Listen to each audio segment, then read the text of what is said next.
Hello, everyone. I first want to thank Flat Earth Dave and the Flat Earth Podcast for providing some of the details for this Flat Earth proof. I also want to thank Pablo's dog for recommending and reminding me of this evidence. As I have discussed before, if we lived on a ball, it's axiomatic that all aircraft must continually dip their noses to account for the curvature of the Earth. If a commercial airline flies at 575 miles per hour, in just 10 minutes of flight, the airplane would have to drop approximately 6,123 feet to maintain level flight. That's a huge adjustment. Over the years, I've heard several explanations from globe proponents as to how aircraft make these necessary adjustments for the curvature of the Earth. Some have claimed that the pilot himself makes the adjustment. But wouldn't pilots sometimes forget over just a few minutes to make an adjustment and endanger their aircraft and passengers? Other globe proponents have said that the alleged force of gravity causes the airplane to automatically adjust for the curvature. But wouldn't the nose of the airplane have to be pulled downward more than the airplane itself? Also, flight is essentially defying so-called gravity. Are these curvature adjustments something different? Most globe proponents seem to now claim that air pressure causes the airplane to adjust automatically for the supposed curvature of the Earth. The problem with that is that air pressure still must inexplicably pull the nose of the airplane downward, and air pressure is far from constant at any elevation, and so level flight would be difficult to maintain. I am not going to argue the merits of these claims further in this video. What I do want to discuss is whether there is any evidence that the airplane does indeed adjust its nose downward to account for the curvature of the Earth, as it must if we lived on a ball. Because if there is no downward curvature adjustment during flight, then there is no globe. It's that simple.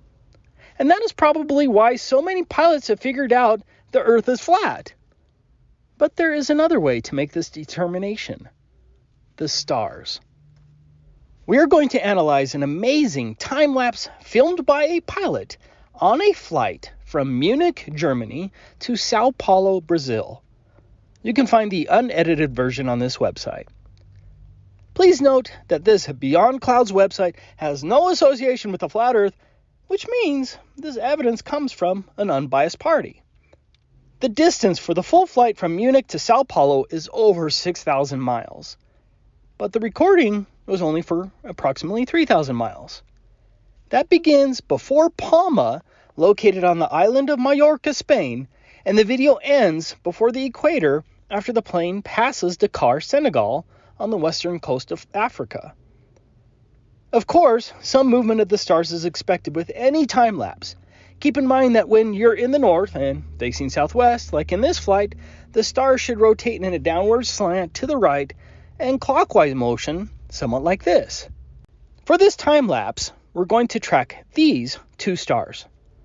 The one on top seems to have a tail of stars that rise up and to the left. It's easy to spot. For brevity, I'm going to speed up the footage. The plane is going to adjust its heading left and right a few times, but try to keep an eye out for those two stars. There are the two stars again.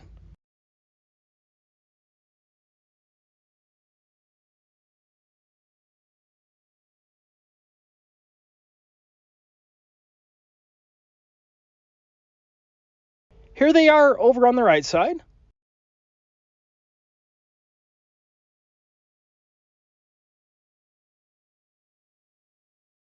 They have dropped a little, but here they are again. And that's the end of the time lapse. This is the beginning position of the stars. Approximately 3,000 miles later, here is the ending position. As expected, the star slightly rotated clockwise and dropped slightly. You can even see how the star on top with the tail looks a little bigger and has rotated clockwise. So, what is the problem with this time lapse for the globe? The problem is that the plane has to be dipping its nose to account for the alleged curvature of the Earth. For simple illustration, if I had a stunning view of the stars at the beginning of my flight, as time progresses and the nose of the plane drops to account for the curvature of the Earth, the stars should appear to rise up like this, In fact, the nose of the airplane is allegedly dropping while the stars, which are somewhat fixed and allegedly separate from the Earth, should appear to rise up if we lived on a ball. But you don't need to believe my illustrations.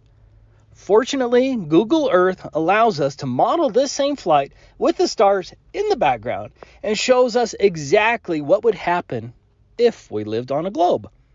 For this Google Earth model, I used our distance of roughly 3,000 miles on the exact same flight route that I showed earlier. I set the altitude at 10,000 meters or 32,800 feet. Remember, this is how the globe should work. Now, watch the stars.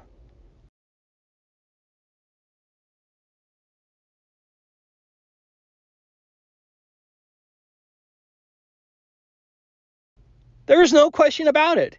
As the viewpoint continually dips, the stars rise up, exactly as we would logically expect if we lived on a ball. The stars are not just rising up a little bit, which would be open to debate. The upward movement is huge and unmistakable.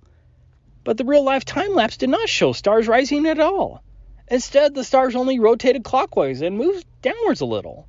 The wrong direction for an airplane traveling 575 miles per hour and adjusting for the curvature of the Earth. There is no rising movement of the stars exhibiting any sign of the curvature adjustment required by the globe. The commercial jet is flying over a flat Earth.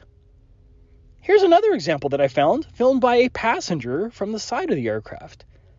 But again, there is no movement of the stars, indicating a jet that is adjusting for the curvature of the Earth.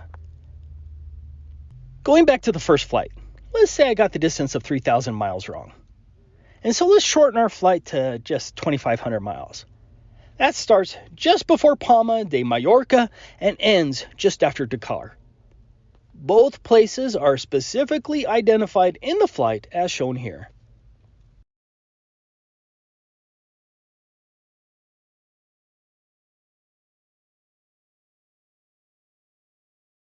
The globe still fails reality. Even at a shorter distance, under the globe simulation, the stars substantially rise as the viewpoint adjusts for the curvature of the Earth. If the Earth were a globe, then all aircraft maintaining level flight must adjust downward for the curvature of the Earth. The pilot's time lapse of the stars showed us that this downward curvature adjustment does not happen. Therefore, the Earth is not a globe. Thank you for watching.